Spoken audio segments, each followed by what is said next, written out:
अफसोसनाक खबर से आपको आगाह करें। आरिफवाला थाना कल्याणा में चोरी का मुकदमा दर्ज करवाने पर मुलजिमान की देहाती के घर घुसकर फायरिंग। आरिफवाला फायरिंग की जद में आकर कमसन बच्ची और हमलावर शख्स समेत 2 अफराद जाबाहक हो गए। खवातीन और बच्चों समेत 10 अफराद शदीद जख्मी हो गए। मजीद जानते हमारे नुमाइंदे मलिक इब्रार खोखर से। जी इब्रार, बताइएगा क्या मामला है ये? जी बिल्कुल, आरिफवाला थाना कल्याणा में चोरी का मुकदमा दर्ज करवाने पर मुलजमान के देहाती के घर घुसकर फायरिंग। आरिफवाला फायरिंग की जद में आकर कमसन बच्ची और हमलावर शख्स समेत 2 अफराद जाँ बहक, खवातीन और बच्चों समेत 10 अफराद शदीद जख्मी हुए हैं। आरिफवाला मकतूलैन की लाशें और जख्मियों को अस्पताल मुंतकिल कर दिया गया है। आरिफवाला देहाती ने फायरिंग करने वालों पर 3 रोज कबल मुबीना चोरी का शुबा जाहिर किया था।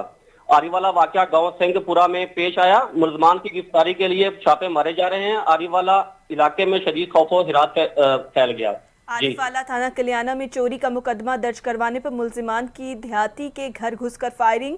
आरिफवाला फायरिंग की जद में आकर कमसन बच्ची और हमलावर शख्स समेत 2 अफराद जाबाहक हो गए हैं। मलिक इब्रार खोखर, आपने हमें तफसीलात से आगाह किया, आपका बहुत शुक्रिया।